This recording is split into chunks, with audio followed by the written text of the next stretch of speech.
අයිබෝවන් දුවේ පුතේ. අද දවසේදී වුණ අපි සූදානම් ඔයගලන්ට ඉතාමත් වටින පාඩමක් කියලා දෙන්න. ඒ තමයි conditional sentences. conditional sentence එකක් කියන්නේ මොකක්ද? අපි සමහරලාට කතා බහ කරනකොට ඇතැම් අවස්ථාවලදී ඔයගොල්ලෝ දන්නවා ඇති අපි අර යම් කොන්දේසි සහිත වාක්‍යයන් කියන්නේ. දැන් උදාහරණයක් විදිහට ගොඩක් වෙලාවට අම්මලා කියනවා අපේ දරුවන්ට පුතේ පාඩම් කරන්න. පාඩම් කරොත් ඔයා විභාගේ පාස් වෙයි. ගුරුවරු කියනවා පුතේ හොඳට පාඩම් කරන්න. හැමදාම ඉස්කෝලේ එන්න. ඉස්කෝලේ ආවොත් ඔයාලට පාඩම් ටික ඉගෙන ගන්න පුළුවන්. එහෙම කියනවා.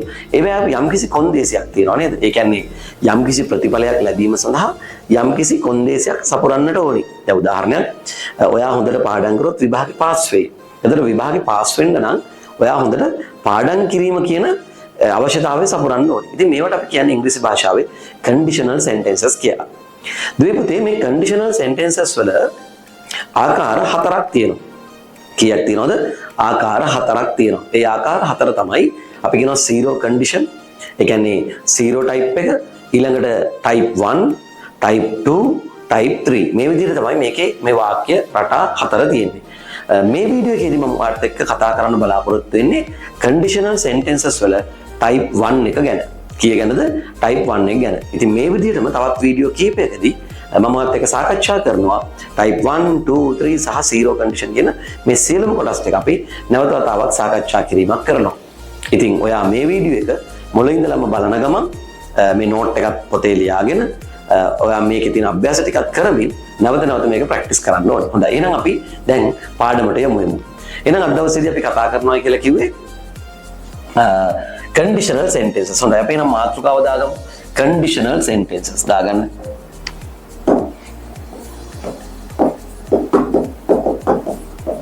conditional sentences. Right. පුතේ conditional sentences වල මම ඔයාලට කිව්වා ආකාර කීපයක් තිබෙනවා කියලා. ඒ කියන්නේ types කීපයක් තියෙනවා. අපි දැන් අද දවසේදී කතා කරන්නේ type 1. හරි. එතකොට conditional sentences වල type 1, 2, 3 සහ 0 කියලා තියෙනවා කියලා අපි කිව්වනේ. නැවත මේ conditional sentences අධ්‍යයනය කරනකොට අපි මේ conditional sentences කොටස් නැවත වතාවක් මේ වාක්‍ය ආකාර දෙකක් යටතේ ඉගෙන ගන්නවා. ඒ කියන්නේ ආකාර දෙකක් කියලා අදහස් කරන්නේ මේ conditional sentence එක කොටස් දෙකකට කඩා ගන්නවා. පළවෙනි කොටස විදිහට අපි ගන්න if clause. if clause. ඊළඟට දෙවෙනි කොටස විදිහට අපි ගන්න main clause. හරි. if clause main clause. හරි. එහෙනම් නැවත වතාවක් එන්න සමරයකට මේ දක්වා කරපු පාඩමේ අපි ඉගෙන ගන්න conditional sentences. මේ conditional sentences වාක්‍ය අපි කොටස් දෙකකට කඩා ගන්නවා ඉගෙන ගැනීමේ පහසුව සඳහා, අධ්‍යයනයේ පහසුව සඳහා. ඒ තමයි මොකක්ද? if clause main clause. right. එතකොට දැන් අපි සූදානම් if clause එකයි main clause එකයි ඉගෙන ගන්න මේ conditional sentences type 1 වල. right. එහෙනම් type 1 එකට අදාළව if clause එක සහ main clause එක ලියවෙන්න මේ විදිහට. හරි. මම මෙතන ලියා ගන්නම් type 1 නේ. type 1. right. පුතේ conditional sentences වල type 1 එකේ if clause එක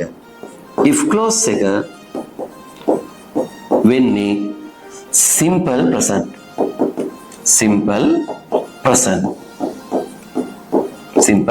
tense එක. simple present.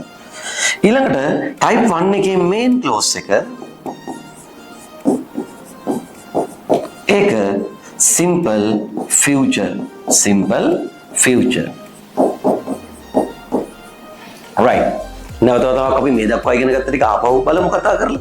අපි ඉගෙන ගන්න conditional sentences මේක type 1, 2, 3 සහ 0 කියලා වෙනම ආකාර හතරක් තියෙනවා. ඒතර අද අපි තෝරගත්තේ එතනින් type 1 එක.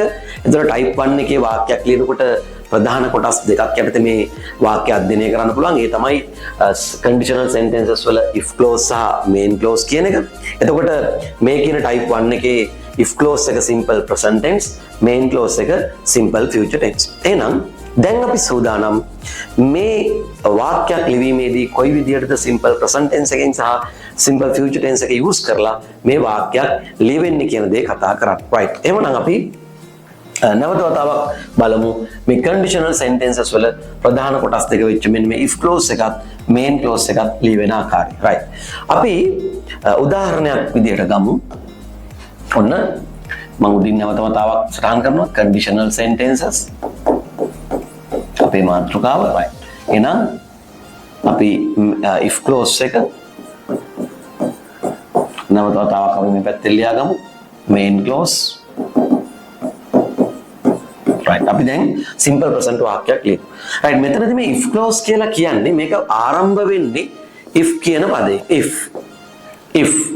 if කියලා කියන්නේ නම් එහෙම නැත්නම් යමක් වුණොත් කළොත් කියන අර්ථයෙන් right එහෙනම් අපි ගමු if you simple present වාක්‍යයක් ලියමු if you come to class මෙතන අපි වාක්‍ය අවසන් නැති නිසා කමාවක් දානවා if you come to class you will learn the lesson ඔන්න අපි වාක්‍යයක් ලියුවා මොකද්ද වාක්‍ය if you come to class ඔබ පන්තියට ආවොත් බලන්න ඔයා පන්තියට ආවනම් නැත්නම් ආවොත් එනවනම් ඔය ඕනම එකක් ගන්න පුළුවන් ආවොත් එනවනම් ඔය ඕන එකක් කියන්න පුළුවන් ආවොත් එහෙනම් ඔයා පන්තියට ආවොත් ඔයා පාඩම ඉගෙන ගනී ඔයා පාඩම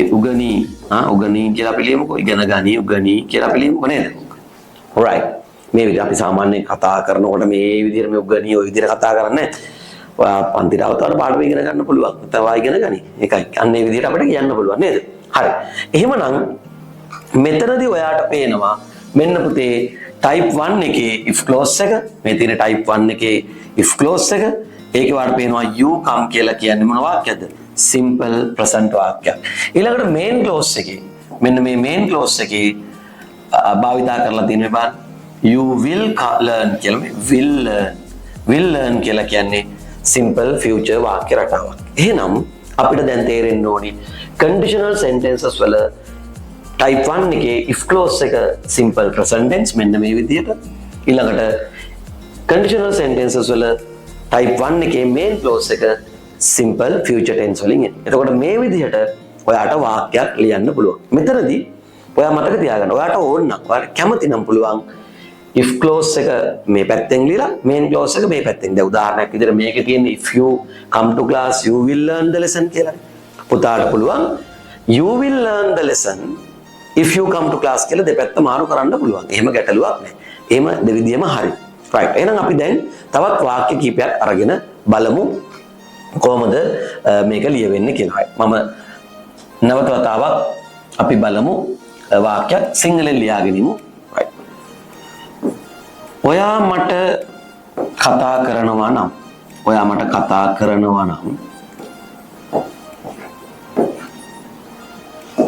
මම ඔයාට පිළිතුරු දෙන්නම් නැත්නම් මම ඔයාට පිළිතුරු දෙන්නම්. ඔන්න වාක්‍යය දෙන්නම්. right. මෙන්න මේ වාක්‍ය අපි දැන් ඉංග්‍රීසියෙන් ලියන විදිහ බලමු. right. මුලින්ම බලන්න මගේ දුවල පුතාලා මේ වාක්‍ය අපි ඉස්සල්ලා මේ ඔයා මට කතා කරනවා නම් කියලා කිව්වේ මොකද්ද? if නේ. අයනම් මේක තමයි if clause එක. අපි ඒක හඳුනා ගන්න ඕනේ. මම ඔයාට පිළිතුරු දෙන්නම්. තාම දීලා නැහැ. මේ නම් එකෙන් අල්ලගන්න එපා. මෙතන මේ දෙන්නම්, කන්නම්, බොන්නම් කියලා කියන අනාගත කාලයනේ. දැන් මේ කතා කරනවා නම් කියලා කියන්නේ අර කතා කළොත් කියන අදහස තමයි මේ if clause එක තියෙන්නේ. එහෙනම් මේක තමයි if clause එක මේ තියෙන්නේ main clause එක. ඒක අපි තේරුම් ගන්න ඕනේ. right. එවනම් අපි දැන් වාක්‍ය ලියන්න යමු. එහෙනම් ඔයා මට කතා කරනවා. ඔයා මට කතා කරනවා කියන එකනේ. එහෙනම් if එක ඉස්සරහෙන් ලිව්වා. if ඔයාට කියන්නේ you කතා කරනවා call if you call මට නම් me if you call me අපි කමාව දානවා මම ඔයාට පිළිතුරු දෙන්නම් simple future මම නම් I අනාගත කාලයේ උපකාරක පදය will answer I will answer you මම ඔයාට පිළිතුරු දෙන්නම් පැහැදිලි කියලා මම විශ්වාස කරනවා පුතාලට if you call me මේ බලන්න you call simple present tense will answer simple future tense simple present tense you call කියලා කියන්නේ simple present tense will answer කියලා කියන්නේ simple future tense හරි නේද right එහෙමනම් මේ විදිහට තමයි මේ වාක්‍ය ලිවීම සිද්ධ වෙන්නේ. right. අපි තව වාක්‍යයක් බලමු. right. අම්මා මාත් එක්ක මේ වාක්‍ය ටික ලියා ගන්න. අම්මා බත් උයනවා නම් මම බත් කන්නම්. අම්මා බත් උයනවා නම් ඉතින් මම බත් කන්නම්. අපි සමහරවිට කියනවා වගේ වාක්‍ය නේ. හරි. දැන් බලමු. අම්මා බත් උයනවා නම් නැත්නම් ඉව්වොත් අම්මා බත් ඉව්වොත් නැත්නම් උයනවා නම් එහෙනම් මේ මොකද්ද? මේක තමයි පුතේ if clause එක. මේක තමයි if clause. අපි හඳුනගන්න බෑ වාක්‍ය. එහෙනම් මම බත් කන්නම් කියලා කියන්නේ අනාගත කාලය. එහෙනම් මේක තමයි පුතේ main clause එක. right. දැන් අපි මේ වාක්‍ය ලියන්න බලමු. අපි වාක්‍ය ලියමු. right. මේ වාක්‍ය ලියනකොට නම් if clause එක හඳුන ගන්න ඕනේ පුතාලා. main clause එක හඳුන ගන්න ඕනේ. හරිනේ? right. එහෙනම් අම්මා බත් උයනවා කියලා කියන්නේ mother mother mother උයනවට කියන්නේ cook. simple present වාක්‍යයක් නිසා mother cooks කියලා දානවා. rice. right. mother cooks rice. හැබැයි අපි උයනවා නම් කියලා කියන්න ඉස්සරහට මොකක්ද දාන්නේ? if කියන පදය දාන්න ඕනේ. එහෙනම් if mother cooks rice කමාව දානවා. මම බත් කන්නම්. මම කියලා කියන්නේ I. කනවට කියලා කියන්නේ will eat. කන්නම්. will eat. කන්නම් කියලා කියන්නේ එහෙනම් I will eat rice. I will eat rice. එහෙනම් පුතේ අම්මා බත් උයනවා නම් මම බත් කන්නම් කියලා කියන්නේ if mother cooks rice I will eat rice කියලා තමයි කියන්නේ. right. මේ තියෙන්නේ conditional sentences වල type 1 එක. එතකොට ආයි නැවතවත් මම මතක් කරන්නම්. conditional sentences වල type 1 එකේදී මොකද්ද වෙන්නේ? if clause සහ main clause කියලා වාක්‍යාකාර දෙකක් තියෙනවා. if clause එක simple present tense, main clause එක a simple future tense. right. අපි තව වාක්‍යයක් බලමු. තවත් උදාහරණ වාක්‍යයක් අරගෙන බලමු අපි. ලියමු. තාත්තා වාහනය සෝදනවා නම්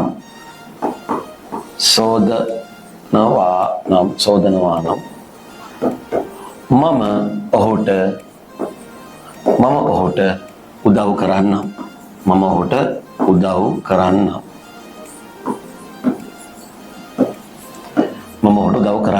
right. දැන් අපි මෙතනදී හඳුනා ගන්න ඕනි if clause එක කියන්නේ මොකක්ද? main clause එක මෙතන මොකක්ද කියලා. දැන් තාත්තා වාහනේ සෝදනවා නම් වාක්‍ය අවසන් වෙලා නැහැ. එහෙනම් හොදනවා නම් හේදුවොත් එහෙනම් මෙයා තමයි if clause එක. මං උදව් කරන්නම් කියලා කියන්නේ simple future වාක්‍ය main clause එක. right. එහෙනම් අපි වාක්‍ය ලියන්න යමු. එහෙනම් තාත්තට කියන්නේ father. FATHER father. හොදනවට කියන්නේ wash කියලා. හැබැයි මතක තියාගන්න මේක simple present වාක්‍යයක් මේ if clause එක. එහෙනම් ඒක washes වෙනවා. එහෙනම් ඉස්සරහට අපි if clause එක දාන්න බෑ. එහෙනම් if father washes the vehicle,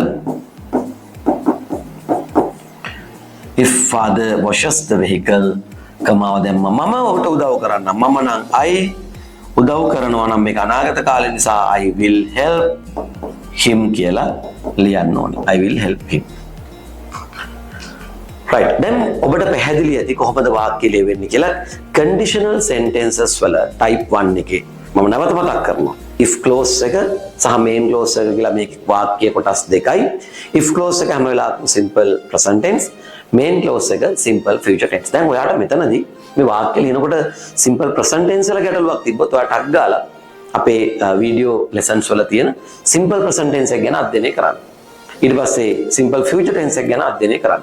එතකොට ඔයාලට මේ පාඩම හරිම ලේසි වෙනවා. මොකද ඇත්තටම ගත්තොත් ඔයාලට simple present එකයි simple future වාක්‍යය ලියා ගන්න පුළුවන් නම් මේ පාඩම අමාරු වෙන්නේ නැහැ. එතනදී අපි අමුතුවෙන් කරන්නේ මෙන්න මේ if clause එක simple present වාක්‍ය ඉදිරියට ගේන එක පමණයි. ඒ නිසා මේ දරුවෙක් conditional sentences ඉගෙන ගන්නවා නම් එයාට මූලිකම දැනුම තියෙන්න ඕනි. අත්‍යවශ්‍යම තිබිය යුතු දැනුම තමයි simple present දැනුම සහ simple future දැනුම. ඒ නිසා කාට හරි මේ පාඩමේ තවදුරටත් ගැටලු තියෙනවා නම් අනිවාර්යයෙන්ම ඔයා simple present සහ simple future කියන කොටස් දෙක අධ්‍යයනය කරන්න. right. මම හිතනවා පාඩම පැහැදිලි වෙන්න ඇති කියලා අපි උදාහරණ කීපයක් අරගෙන සාකච්ඡා කරපු නිසා මෙතනින් එහාට අපි ඊළඟ වීඩියෝ වලදී ඔයගලන්ට මේවා උදාහරණ සහ අභ්‍යාස කීපයක් යොමු කරනවා. ඒ ටිකත් නරඹමින් මේ දේ තව තවත් හොඳට පුහුණු වෙන්න.